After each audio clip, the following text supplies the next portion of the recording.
Hello students, welcome back in my channel Vikram Sir with History class. Today once again we are talking about the history chapter first bricks, bead and bonds in 12th class. I hope आपने जो कल video upload की गई थी उसको first part आपने इस chapter का देखा हो, समझने की कोशिश की हो। उसी सीरीज में हम वापस से आज हिस्ट्री का वही चैप्टर जो चल रहा था आपका प्रीवियस वीडियो में पार्ट 1 में वही हम चलाने की कोशिश कर रहे हैं वापस से उसके कंटिन्यू करते हैं।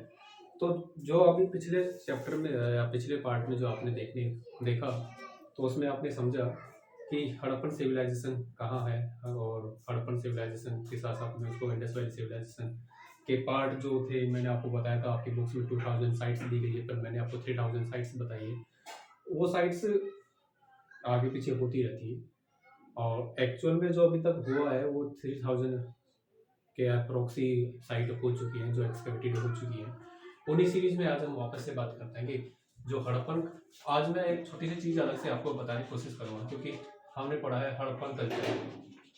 तो कई बार हमारे यहाँ पे हड़प्पन कल्चर और हड़प्पन सिविलाइजेशन दोनों नाम से इसको बोला जाता है। जैसे अगर हम बात करें कल्चर भी हो गया उसके साथ सिविलाइजेशन। तो कई बार हमारे यहाँ पे प्रॉब्लम क्या होती है कि अगर हम कल्चर को समझे या सिविलाइजेशन को समझे तो हमारे यहाँ पे जो पब्लिशर्स हैं या हमारे यहाँ पे जो बुक को छापने वाले हैं उन्होंने इन दोनों वर्ड्स को अलग अलग किस तरह से लिखा है या इन दोनों मतलब क्या होता है। तो कल्चर की अगर बात करें या सिविलाइजेशन की अगर बात करें तो सिविलाइजेशन का मतलब क्या होता है, एक पार्ट पे रहने वाले लोगों के बारे में हम बात कर सकते हैं कि कितने एरिया में लोग रहते हैं तो वो क्या किस तरह से रहते हैं, उनके द्वारा क्या ऑब्जेक्ट यूज किए जाते हैं। तो सिविलाइजेशन है, इसमें आप क्या लिखोगे, the term of civilization, the term of using objects, used object भी कर सकते हो in earlier time, earlier time या अर्लियर टाइम की बात करें तो अभी हम बात कर सकते हैं जो भी हमारे यहाँ पे ऑब्जेक्ट जो यूज होते हैं उनके बारे में जो स्टडी आउट किया जाता है वो हमारा सिविलाइजेशन होता है। और talk about in culture, culture में हमारे यहाँ पे क्या होता है, बिलीफ होता है, ठीक है, फैथ होता है, ट्रेडिशंस होती है और उसके साथ साथ में हमारे कस्टम्स होते हैं और उसके साथ साथ में जितने भी हमारे यहाँ पे रिचुअल्स होती हैं उनके बारे में अगर हम स्टडी आउट करें तो ये सारी सारी चीज़ें हमारे यहाँ पे कल्चर में होती हैं। तो यहाँ पे हमें समझने की कोशिश ये करनी होगी कि सिविलाइजेशन और कल्चर में क्या डिफरेंस होता है। सिविलाइजेशन में हम सोसाइटी के बारे में बात कर रहे हैं और कल्चर में हम बात करें जो सोसाइटी है जिसमें जो लोगों को रहने सहने का जो ढंग है उस ढंग में उनके बिलीव्स क्या है, उनकी जो क्या कह सकते हैं इसके बारे में, उनका जो विश्वास होता है, उनका जो धर्म होता है, उनकी जो संस्कृति होती है उनके बारे में हम बात कर रहे हैं, वो कल्चर होता है। I hope you are getting my point what I am telling to you about the culture and civilization. तो इसी सीरीज में हम थोड़ा सा आगे और बढ़ने की कोशिश करते हैं। जैसे मैंने आपको कल बताया कि ये जो चैप्टर है इस चैप्टर में हम हड़प्पन सिविलाइजेशन के बारे में बात कर रहे थे और सबसे ज़्यादा जो हम बात करेंगे हड़प्पा के बारे में बात करेंगे और दूसरे नंबर पे हमारे यहाँ पे जो मोहनजोदाड़ो की बात कर रहे हैं उसके बारे में भी हम बात करने जा रहे हैं। साथ साथ में एक चीज़ और बताऊँ, जब मैंने लास्ट वीडियो जो अपलोड किया आपके लिए तो उसमें एक कमेंट आया, उस कमेंट में क्या था, उस कमेंट में एक चीज़ आपको ये देखनी होगी। मैंने आपको देखा कि स्टूडेंट्स ने मेरे से एक रिक्वेस्ट की थी, सर आप जब पढ़ा रहे हो तो पढ़ाने के साथ साथ जो बुक्स में जो साइड के जो ब्लॉक आते हैं उन ब्लॉक को भी आप स्टडी आउट कराओ, उन ब्लॉक्स को भी आप पढ़ाओ, क्योंकि मोस्टली ये देखा गया है कि जब आपके क्वेश्चन पेपर पे आते हैं तो वो इनके जो साइड बॉक्स के जो केस स्टडीज होती है इनमें से क्वेश्चन आते हैं। तो आपको किसी भी कंडीशन में जो साइड के जो ब्लॉक होते हैं या जो केस स्टडीज होती है या अलग से कोई सोर्सेज होता है, कोई इन्फॉर्मेशन होती है, इनको भी आप अच्छे से कंटिन्यू करते जाओगे तो आपको चैप्टर को काफ़ी अच्छे से समझ में आएगा, उनकी डेप्थ में जो भी देखा गया है वो सारी सारी चीज़ें आपको समझ में आएंगी। तो इसलिए मैं आपको बताने की कोशिश करूँगा। तो अब जब हम बात कर रहे हैं कि चैप्टर में क्या था, तो चैप्टर में जो फर्स्ट पेज को मैंने आपको कल थोड़ा सा बता दिया था कि क्या क्या था क्या नहीं था। आज हम सेकंड पेज के बारे में बात करते हैं। तो सेकंड पेज पे जो फर्स्ट में जो एक छोटा सा ब्लॉक दिया गया है तो उस ब्लॉक के बारे में बात करते हैं। इस ब्लॉक में क्या दिया गया है मैं आपको बताऊं। इस ब्लॉक में हमारे यहाँ पे टाइम पीरियड दिया गया है। So how can you describe the time period, because lots of students and lots of scholar also confused when they want to write a timeline in a historical period. हमारे यहाँ पे जो historical period होता है या ऐतिहासिक काल होता है, उस ऐतिहासिक काल को जब हम लिख रहे होते हैं तो उसको एक समय का जो कैलकुलेशन होता है, समय को जो इंडिकेट किया जाता है, उनको एक स्पेसिफाइड वर्ड होते हैं, उन स्पेसिफाइड वर्ड्स के साथ ही हम उसको इंडिकेट करते हैं। तो जैसे अगर हम बात करें कि हमारे यहाँ पे हिस्ट्री में मोस्टली हमारे यहाँ पे जो वर्ड यूज़ किया जाता है एक होता है BCE, एक होता है AD, एक होता है CE और एक होता है C। These are four specified word which can use whenever you have to write down the timeline of a specific period. So we have to use these four abbreviation in our timeline. So it could be in details BCE. BCE का मतलब होता है before Christ era. AD का मतलब मैं आपको बताऊं तो इसका मतलब होता है अन्नो डोमिनी। CE का अगर बात करें तो CE का मतलब होता है कॉमन एरा और C का मतलब होता है सेंचुरी। ये सारे टाइम पीरियड होता है। अब इसमें जैसा भी मैंने बताया BCE और AD सबसे ज़्यादा फोकस इसी चीज़ पे करना है क्योंकि यही चीज़ हमारे हिस्ट्री में काम आती है। और इन चीज़ों को समझने के लिए हमें क्या करना होगा, किस तरह से इसको डिवाइड किया जाता है, किस तरह से इसको समझा जाता है, तो उसके लिए मैं आपको बताऊँ। ये टाइम पीरियड है, ये टाइम पीरियड है। जैसे अगर हम बात करें, अब वी आर लिविंग इन 2025 और 2024, तो जो भी है हमारे यहाँ पे टाइम पीरियड, उस टाइम पीरियड की अगर बात करें तो 2025, उससे पहले कभी 1000 भी होगा, 500 भी होगा और कभी 0 भी होगा। ठीक है, उसी तरह से यहाँ पे जब हमारा जो कैलेंडर जो है इंग्लिश कैलेंडर, जिसको आपने 11th क्लास में भी पढ़ा होगा, और ज्योग्राफी में इसका टर्म दिए गए हैं, गियोग्राफियन कैलेंडर होता है जो इंग्लिश कल्चर के द्वारा हमारे यहाँ पे एस्टेब्लिश हुआ था, उसी के अकॉर्डिंग हम बात करते हैं। और इससे पहले वाला जो टाइम पीरियड है उसकी भी बात करते हैं। तो ये जो मैंने जो डिवाइड किया है, इसको हमने जैसे यहाँ भी ये वाला टाइम पीरियड एक अलग हो गया और ये वाला टाइम पीरियड अलग हो गया, और इसको हमने 0 से डिनोट किया है। और 0 से डिनोट करने के साथ साथ मैंने इसको यहाँ पे ये भी कर दिया, एक छोटा सा मार्क और लगा दिया। ये छोटा सा मार्क क्या कहलाता है? ये छोटा सा मार्क कहलाता है क्रॉस। आप क्रॉस के बारे में ये करो तो ये क्रॉस ये नहीं है, क्रॉस ये होता है। क्रॉस कौन सा क्रॉस है? ये क्रिश्चियनिटी के अकॉर्डिंग है।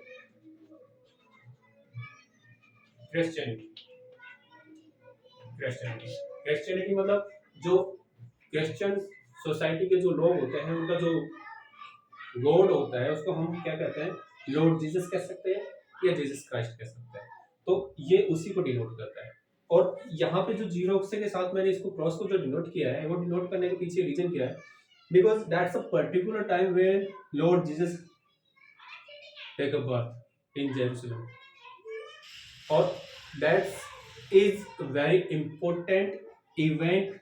It could be divided in our history time in 2 parts. Before birth of Jesus Christ is known as BCE, or after birth of Jesus Christ is known as AD. What is जो हमारे यहाँ पे जो Jesus है, उन Jesus के birth से पहले का जो जन्म से पहले का जो टाइम पीरियड होता है उसको BCE के साथ में हम कंसीडर करते हैं, और ये हमेशा उल्टा चलता है। वो कैसे चलता है? जस्ट वेट, अभी बताऊंगा। और उसके साथ साथ में जैसे अभी यहाँ पे 0 के साथ साथ में हम जैसे इसके जीसस के बर्थ के बाद का जो टाइम पीरियड है वो हमारा AD में चलता है, और ये हमारे यहाँ पे प्लस में चलता है। हाउ कुड बी 1 2 3 5 10 50 100 500 1500 2000 और 2025, ये हमारा टाइम पीरियड हो गया, जो कि हमारे यहाँ पे कल कंटिन्यू चल रहा है। अभी हम 24 में जी रहे थे, उससे पहले 23 में जी रहे थे, अभी उससे पहले अभी हम 22 में जी रहे हैं, अभी 25 में भी आ रहे हैं। तो उसके अकॉर्डिंग हम बात करें तो ये टाइम पीरियड हो गया। बट जब हम BCE की बात करें तो मैंने अभी बताया ये पीछे चलता है। पीछे कैसे चलता है? जैसे 1 2 3 5 10 50 100 500 और 1000 1500, उसके बाद में 10,000 से बाद में हम बात करें 1 लाख हो गया, 1 लाख के बाद में 10 लाख हो गया।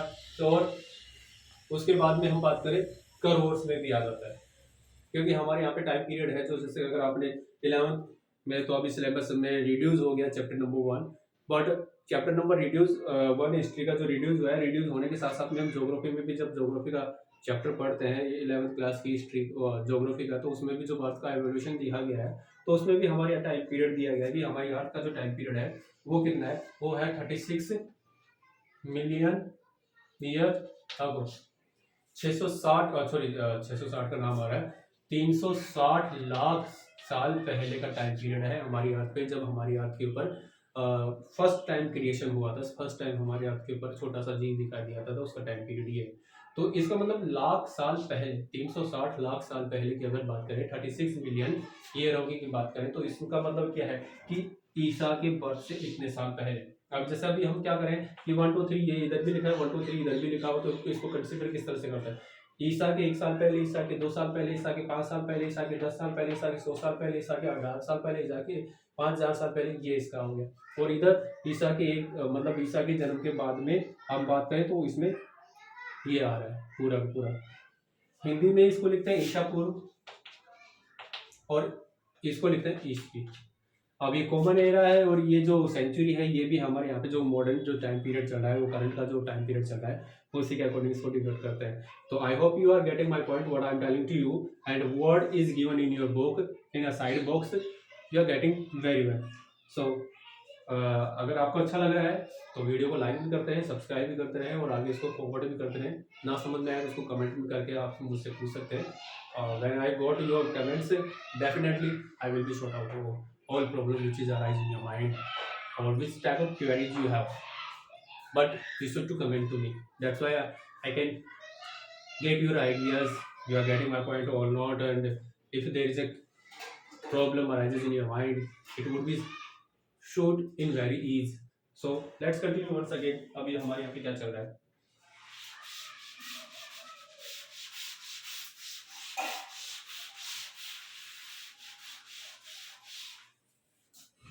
जैसे अभी हम बात करते हैं हड़प्पन सिविलाइजेशन की।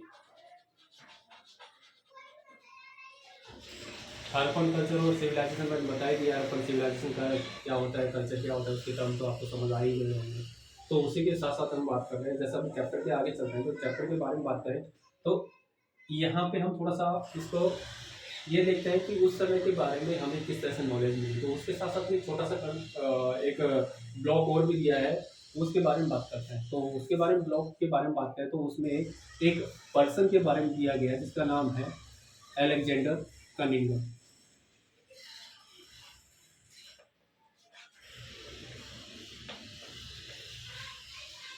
इसको अच्छे से कोड कर लेना, क्योंकि इससे रिलेटेड क्वेश्चंस आते हैं, 1 मार्क्स के क्वेश्चन आते हैं। 1 मार्क का क्वेश्चन क्या आता है, इसके बारे में अगर हम बात करें, तो इसको क्या कहा गया है? इसको बोला गया ASI डायरेक्टर जनरल। ASI का डायरेक्टर जनरल इसको बोला गया। अब यहाँ पे ASI क्या था? ये है आर्कियोलॉजिकल सर्वे ऑफ इंडिया।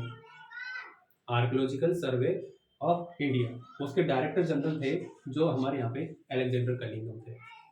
दूसरी बात, हमारे यहाँ पे जो आर्कियोलॉजी है उसके जो स्टार्टिंग करने वाले थे, उसके जो फाउंडर हैं वो भी कनिंघम है। तीसरी बात, ये ही एक ऐसे पर्सन है जिन्होंने जो हड़प्पन सिविलाइजेशन है उसके बारे में हमें यहाँ पे क्या कह सकते हैं इन्फॉर्मेशन दी, या इसके जो डिस्क्रिप्शन हमें दिया है, या इसका एक्सकवेशन किया गया है, वो इन्हीं के द्वारा किया गया है। बुक्स में इतना डिटेल नहीं दिया गया, but I am telling to you in a depth. मैंने पहले ही आपको प्रॉमिस किया था कि जब मैं आपको पढ़ाऊंगा तो थोड़ा सा डेप्थ में भी जाऊंगा, जिससे कि आपको आगे जो फर्दर आप स्टडीज़ कर रहे हो, या आपको आगे थोड़ा सा जो भी कॉम्पिटिशन लाइन में जाओगे, क्योंकि CBSE की अगर बात करें तो कॉम्पिटेंसी एग्जामिनेशन के अकॉर्डिंग आपका पैटर्न शुरू हो गया है, तो उसके अकॉर्डिंग भी आपको थोड़ा सा इस तरह में इन चीज़ों पर आपको फोकस करना होगा। तो उसी से रिलेटेड मैं आपको बोलता हूँ कि जो अलेक्जेंडर कनिंघम हमारे यहाँ पे आए, तो मैंने अभी बताया आर्कियोलॉजिकल सर्वे ऑफ इंडिया, इसके डायरेक्टर जनरल बन के आए, और डायरेक्टर जनरल बनने के बाद में इन्होंने यहाँ पे रिसर्च की, और रिसर्च करने के बाद में हम कह सकते हैं कि उन्होंने हमारे यहाँ पे हड़प्पन सिविलाइजेशन है उसको खोद करके निकाला, और हड़प्पन सिविलाइजेशन खोद कर निकालने के साथ साथ में ये सारी चीज़ें हमें यहाँ पे पता चली। दूसरी चीज़, हड़प्पन सिविलाइजेशन के साथ साथ मैंने आपको बताया इसको इंडस वैली सिविलाइजेशन भी बोलते हैं, और इंडस वैली सिविलाइजेशन के साथ साथ में एक चीज़ और भी आपको मैं बताऊँ कि इसको सप्त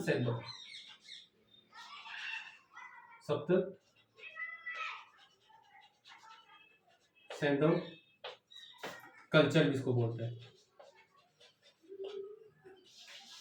सब सैंधव कल्चर भी इसको बोलते हैं। अब जैसे अभी हम बात करें, जैसे सब सैंधव कल्चर जो आपकी बुक में दिया ही नहीं है, बट मैंने आपको बताया कि आपको हर चीज़ को डिटेल्स में पढ़ना है। डिटेल्स में जाने के साथ साथ में आपको हर चीज़ को डेप्थ में जाना है, और क्या चीज़ें हो सकती है, कहाँ से कौन सा कैसा कॉम्पिटेंसी एग्जाम के अकॉर्डिंग बन सकता है, तो उसके अकॉर्डिंग आपको पता होना चाहिए। और नहीं भी होता है तो आपको फर्दर जब एजुकेशन आप कर रहे हो या फर्दर कॉम्पिटिशन एग्जाम के लिए आप जाते हो, तो इसी तरह के क्वेश्चन आपको उसी में मिलेंगे, क्योंकि आपका टर्म जो हिस्ट्री है उसमें हमने कह तो दिया कि हाँ भाई हमने पढ़ा है इंडस वैली सिविलाइजेशन, जो कि विद इन 28 और 30 पेजेस में कंप्लीट हो जाएगा। तो इट्स नॉट ए इनफ, ये बहुत बड़ा एक साइट है जो कि मुश्किल से 28-30 पेज में कंप्लीट है। इट्स नॉट पॉसिबल, क्योंकि अगर इनके रिजल्ट्स के बारे में पढ़ें, इनके जो प्लानिंग के बारे में पढ़ें, इन्होंने क्या किया क्या नहीं किया, वही काफ़ी लंबा चौड़ा है। तो उसी तरह से हम इसके बारे में बात करते हैं। वीडियो इस चैप्टर से रिलेटेड 15 हो जाए, इससे नो प्रॉब्लम, पर मैं आपको जो भी चीज़ें दूंगा वो आपको बिल्कुल क्लियर करके दूंगा, हर चीज़ को डिटेल्स में दूंगा, जिससे कि आपको अच्छे से नॉलेज मिल सके। बट थोड़ा सा बस आपका सपोर्ट चाहिए, थोड़ा सा लाइक चाहिए, सब्सक्राइब चाहिए, और hit the bell icon. That's why you can getting my all videos. Okay, let's continue once again. Saptasaindhava culture या सप्तसेंधव प्रदेश उसको क्यों कहा गया, तो उसके बारे में मैंने आपको कल बताया था कि जो हमारे इंडिया में जो एक रिवर फैल रही है, बह रही है, और जो कि पाकिस्तान में भी है, तो ये कुछ नदियां हैं जिसमें हमने बोला इंडस हो गया, जिनाब हो गया, रावी हो गया, झेलम हो गया, सतलुज हो गया, और एक क्या कह सकते हैं,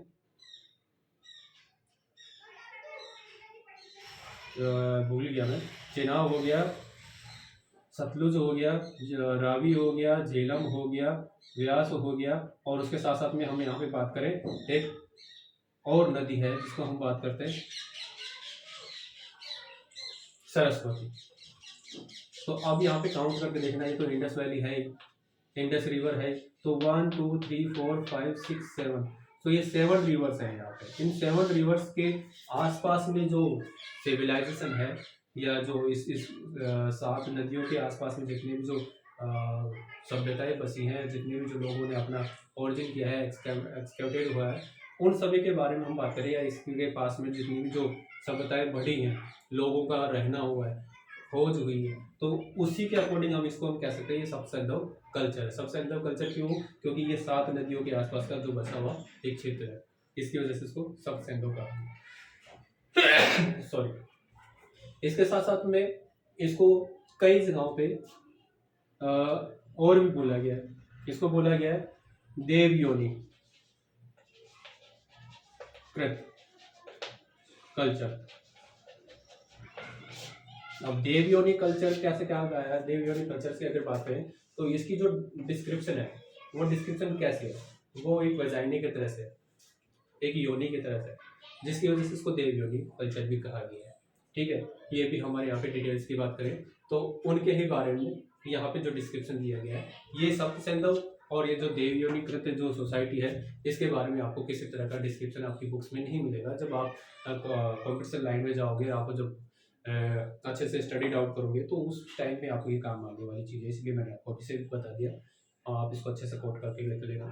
अब आगे बात करते हैं, तो यहाँ पे क्या था, मैं आपको बताऊँ कि इंडस वैली सिविलाइजेशन या हड़प्पन कल्चर है, उस हड़प्पन कल्चर में आपको क्या क्या चीज़ें मिलती है। जैसे मैंने आपको बताया कि आप इस चैप्टर में पढ़ेंगे, तो इस चैप्टर में हमने पढ़ा है कि हमें यहाँ पे जो हड़प्पन कल्चर है या हड़प्पन जो सोसाइटी है, इस सोसाइटी के बारे में हमें जो जानकारी देने वाले थे वो अलेक्जेंडर कनिंघम है। ये इंडिया में या इस हड़प्पन साइट पे 3 बार विजिट करते हैं, 3 टाइम क्या करते हैं, विजिट। और विजिट करने के बाद में जो भी डेटा इनको मिलता है, जो भी एक्सकवेशन के जितने भी जो डॉक्यूमेंट्स हैं, जितने भी रिसर्च जो मटेरियल है जो इनको मिलता है, उससे इन्होंने एक 1875 में इसके बारे में एक डिक्लेरेशन किया कि हमने वर्ल्ड की सबसे बड़ी जो सिविलाइजेशन है, वर्ल्ड की सबसे बड़ी जो कल्चर है, उसके बारे में हमने इसको खोज निकाला है। कई जब शायद उस टाइम पर जो रिसर्चर थे, वो रिसर्चर ने ये भी कहा कि ये जो रिसर्च की गई है, या जितने भी जो एक्सकेवेशन की जो साइट हमें मिली है, ये यहाँ की ना हो करके किसी दूसरी साइट्स की मिली। जैसे अगर हम बात करें कौन से साइट्स की मिली है, तो उसके बारे में भी हम आपको एक छोटा सा क्लू दे। जब 11वीं क्लास में आपने फर्स्ट चैप्टर पढ़ा, जिसको हमने बोला है मेसोपोटामिया, पोटामिया, मेसोपोटामिया के जो कल्चर हमने पढ़ा है, इस मेसोपोटामिया कल्चर से ही कुछ जो रिसर्चर हैं, जितने भी जो हिस्टोरियंस हैं, जितने भी जो आर्कियोलॉजिकल सर्वेयर के जो जितने भी जो लोग हैं, उन्होंने कहा कि ये मेसोपोटामिया का ही पार्ट है, क्योंकि वहाँ पे जो सील मिली है, वहाँ पे जो स्क्रिप्ट मिली है, वहाँ का जो हमें क्या कह सकते हैं लैंग्वेज मिला है, और जो भी ट्रेडिंग के साथ साथ में जो भी एक्सचेंज की जाने वाली जो चीज़ें हैं, सील और हाँ, सील उन्होंने जो एक्सचेंज किया है, कॉइन जो उन्होंने एक्सचेंज किया है, तो उनके ऊपर जो भी मेंटेन किया गया था वो एक जैसा था। तो कई लोगों ने ये बताया कि ये मेसोपोटामियन कल्चर के अकॉर्डिंग ही है। जब कनिंगम यहाँ पे आए, कनिंगम यहाँ पे आने के बाद जब इन्होंने स्टडी आउट किया, तो उसके बारे में इन्होंने कहा कि जब हमारे यहाँ पे अलेक्जेंडर यहाँ आए, तो अलेक्जेंडर कनिंगम की बात नहीं कर रहा मैं, अलेक्जेंडर सिकंदर वाले की बात कर रहा हूँ, जो यूनान से आए थे, ग्रीक से आए थे, ग्रीक एम्पायर के एम्परर्स थे। वो जब यहाँ पे आए तो उनका एक वॉर हुआ था पंजाब के रूलर्स के साथ में, जिसका नाम था पोरस। तो उस पोरस की अगर बात करें, तो पोरस और जब अलेक्जेंडर मतलब सिकंदर का जब युद्ध हुआ, तो उस युद्ध क्षेत्र के बारे में इन्होंने कहा कि हाँ ये हो सकता है, क्योंकि स्टार्टिंग में जो कनिंगम है, उन्होंने भी उसके ऊपर ज़्यादा फोकस नहीं किया। फोकस ना करने की वजह से उन्होंने उसको छोड़ दिया कि हाँ भाई हो सकता है। इस पर जो रिमेन्स है वो अलेक्जेंडर के और पोरस के, सिकंदर और पोरस का जो युद्ध हुआ था, बैटल हुआ था, उसके कुछ रिमेन्स है। बट जब थर्ड टाइम जब वहाँ पे गए और जब उनको काफ़ी चीज़ें निकलने के बाद, मतलब कह सकते हैं कि काफ़ी चीज़ें उन्होंने देखी, वहाँ की ईंटें देखी, तो उनके बारे में जब उन्होंने थोड़ा सा और एक्सकवेटेड किया, उसके बारे में थोड़ी सी और जानकारी ली, और जानकारी लेने के बाद उनको पता चला कि हाँ भाई ये कोई साइट है। तीसरी बात, जैसे मेसोपोटामिया की अगर बात करें, तो सॉरी हड़प्पन की बात करें, तो हड़प्पा के बारे में हमें जानकारी में क्या क्या चीज़ें मिलती है। तो यहाँ पे हमें कुछ सीड्स मिलते हैं। अब वो सीड्स कैसे मिलते हैं, वो सीड्स की अगर बात करें तो हमें यहाँ पे वीट मिला है, बार्ले मिला है, ठीक है। उसके साथ साथ में हमें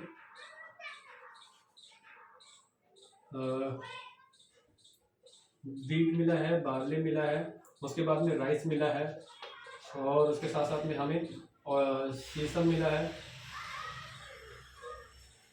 इस तरह के हमें कई तरह के हमारे यहाँ पे क्या मिले हैं, अनाज के दाने मिले। अब वो दानों की अगर बात करें, तो दानों के बारे में हम कह सकते हैं कुछ जो सीड्स है वो बर्न कंडीशन में, बर्नट है, बर्न मतलब जले हुए हैं। अब ये जले हुए जो है वो कहाँ से मिले हैं, वो हड़प्पा से मिले हैं। हड़प्पा जो कि अभी पाकिस्तान का एक शहर है, तो पाकिस्तान में अभी जो इंडिपेंडेंस होने के बाद में ये पाकिस्तान में आ गया है, तो वहाँ से हम ये चीज़ें मिली है। इसके साथ साथ में सीड्स के साथ साथ में हम बात करें कि उस समय के जो लोग हैं, हड़प्पन कल्चर की बात करें, तो हड़प्पन कल्चर में हम ये भी कह सकते हैं कि उस समय जो एनिमल्स का बारे में, जो एनिमल्स के मोटिव हमें जो मिले हैं, उनके बारे में हमें जानकारी कौन सी है, या कौन कौन से जानवरों के बारे में वो जानकारी रखते थे। जैसे मैंने आपको कल बताया था कि सबसे पहले जब चैप्टर स्टार्ट किया गया, तो चैप्टर स्टार्ट किया गया, तो चैप्टर में स्टार्ट करने के साथ साथ उसमें वहाँ पे एक चीज़ दी गई थी, एक मोटिव दिया गया था, एक सील दी गई थी। अब उस सील के बारे में मैंने आपको कल बताया था। सील को दो पार्ट में डिवाइड किया गया, फर्स्ट वन टॉप और second one is bottom. First one जो है उसके ऊपर कुछ स्क्रिप्ट लिखा हुआ था। अब वो स्क्रिप्ट लिखा था, उसके बारे में कल हमने पहले ही बात कर दी, मतलब कल से, मतलब वो पहले वाला जो वीडियो था, फर्स्ट वाला जो पार्ट था, उसमें आपने देखा भी होगा। नहीं देखा तो उसको वापस से, अब इसको पॉज करके वापस से उस पहले वाले वीडियो को देखना, फर्स्ट पार्ट को देखना, उसमें मैंने आपको काफ़ी अच्छे से उसको बता रखा है। तो ये चीज़ें भी उसमें दी गई है। तो उसमें आपको क्या दिया गया था कि यहाँ पे कुछ, वहाँ पे कुछ क्या था कि यहाँ पे कुछ लैंग्वेज में लिखा हुआ था, कुछ स्क्रिप्ट्स में लिखा था, और उसके साथ साथ में कुछ एनिमल के मोटिव भी यहाँ पे मिले। तो उसी के अकॉर्डिंग मैं आपको बता रहा हूँ, तो एनिमल के बारे में लोगों को जानकारी थी। अब कौन कौन से एनिमल्स की बात करें, तो वहाँ पे हमें मिली है कौन सी, बॉन्ड्स मिली है। बॉन्ड्स मतलब किसी न किसी जानवर की मिली होगी। तो इसके बारे में अगर बात करें, तो इसमें मिला है सबसे पहले बुल की अगर बात करें, ठीक है। बुल के साथ साथ में हम बात करें घड़ियाल, क्रोकोडाइल, ठीक है। उसके साथ साथ में हम बात करें टाइगर, और उसके साथ साथ में हॉर्स। ये कुछ जानवर थे जिनके बारे में उनको पता था। डियर। अब यहाँ पे एक चीज और भी है, वो क्या है, हाँ डॉग। ये जानवरों के बारे में जानते थे। अब कई बार लोगों के दिमाग में ये आता है कि साहब वो तो सिर्फ और सिर्फ बुल के बारे में नॉलेज रखते हैं, और उसके बारे में ये हमें यहाँ पे जितनी भी जो जानकारी मिली है, बुल के बारे में, टाइगर के बारे में, हॉर्स के बारे में, डियर और डॉग के बारे में, क्रोकोडाइल और घड़ियाल के बारे में, इनके बारे में जो हमें जानकारी मिली है, तो ये कहाँ से मिली है? ये मैंने अभी बताया कि यहाँ पे जितनी भी जो सील मिली है, उस सील के ऊपर जो मोटिफ है, तो उसके ऊपर उन्होंने मिंटेड किया है, उनके ऊपर उन्होंने उनको छापा हुआ है, उनके ऊपर उसका डिज़ाइन बना हुआ है, जिसके अकॉर्डिंग लिखा गया है। यहाँ पे एक चीज़ कोट करने की बात है, वो क्या है कि ये जो घड़ियाल है, इस घड़ियाल के बारे में लिखना, ये वहाँ पे सैक्रेड एनिमल है, पवित्र। ठीक है। हॉर्स की अगर बात करें तो हॉर्स के बारे में उनके एविडेंस मिले हैं, बट इसके बारे में नॉलेज लोगों को नहीं थी। नॉलेज इसलिए नहीं थी क्योंकि ये जो हॉर्स है वो बाहर से मंगवाए जाते थे, तो कम ही लोगों के पास में था, पर लोगों के नॉलेज थी। दूसरी बात, बुल के साथ साथ में हमें वहाँ पे काऊ की अगर बात करें तो काऊ के बारे में आप ये समझ सकते हो कि काऊ का वहाँ पे किसी तरह से हमें किसी भी सील पे उसका इंस्क्रिप्शन कह सकते हैं, उसका इमेंटेड कह सकते हैं, उसके डिस्क्रिप्शन के बारे में हमें जानकारी नहीं मिली। बट आपको ये समझना होगा कि विदाउट काउ बुल कैसे आ सकता है? तो लोग गाय के बारे में जानते हैं, पर गाय के बारे में जानने के बाद, काउ के बारे में जानने के बाद, इसका किसी भी तरह का डिस्क्रिप्शन है, हमें कोई भी सील के ऊपर उसका डिस्क्रिप्शन नहीं मिला है, कोई भी सील के ऊपर उसका डायग्राम या उसका पिक्चर्स नहीं मिली है, जिसके बारे में हम कह सकते हैं गाय के बारे में लोगों को पता था, पर इसके बारे में वो मतलब उन्होंने किसी भी तरह की कोई भी पिक्चर उन्होंने डिस्क्राइब नहीं की गई। बुल के बारे में ऐसे कह सकते हैं क्योंकि बुल के बारे में अभी जैसे चैप्टर आगे थोड़ा जाएगा तो चैप्टर में एक चीज़ और भी मिली है कि जो हम वहाँ के देवी देवताओं के बारे में पढ़ेंगे, तो देवी देवताओं में पाशुपति शिव के बारे में बात करेंगे, तो पाशुपति शिव के साथ में भी हमारे यहाँ पे बुल को दिखाया गया, तो उसके बारे में बात कर सकते हैं, तो यहाँ पे भी लोगों को जानकारी मिल सकती है। साथ साथ में फिश के बारे में भी कह सकते हैं, फिश के बारे में भी लोगों को नॉलेज थी, क्योंकि ये सारी है। इनके क्या मिले, इनके हमें यहाँ पे सिर्फ और सिर्फ बॉन्ड मिले। कहाँ से मिले हैं? हड़प्पा से मिले हैं, कालीबंगा से मिले हैं, ठीक है, और बनावली से मिले हैं। साथ साथ में हम बात करें कि वहाँ पे हमें और क्या मिला है। अभी ये वीडियो ज़्यादा बड़ा ना हो जाए, इसलिए मैं थोड़ा सा वीडियो को अभी कंप्लीट करूँगा, बट एक चीज़ और मैं आपको बता दूँ इसी साथ साथ में, फिर उसके बाद में वीडियो कंप्लीट करते हैं, क्योंकि वीडियो काफ़ी लंबा हो गया। वो क्या था, हाँ, मैं आपको क्या बता रहा था कि इसके साथ साथ में हमें वहाँ पे क्या मिला है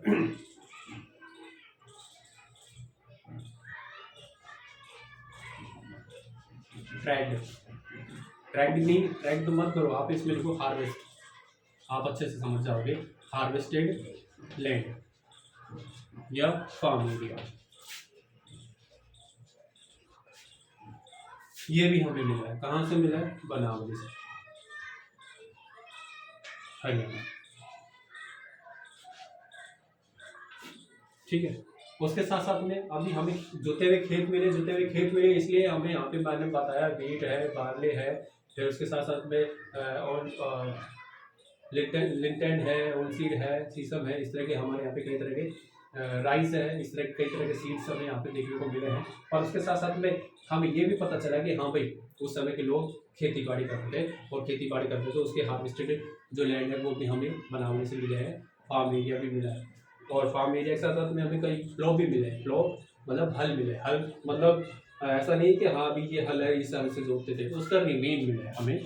हल के जो प्लो होता है उसके रिमेन मिला है, मतलब लकड़ी के हल होते थे, वुड के प्लो होते थे, वो धीरे धीरे टेम्परेचर के अकॉर्डिंग, वेदर कंडीशंस के अकॉर्डिंग, और एक लॉन्ग टर्म हो गया है। उसके बाद में ये जो प्लो का जो क्या कह सकते हैं, वुड का जो प्लो था वो डिकम्पोज होकर मिट्टी का रिमेन बन गया, तो उसके भी मिट्टी के जो रिमेन मतलब सोइल का जो रिमेन है उससे हमें पता चला कि उस टाइम पे लोग इस तरह का यूज़ करते थे।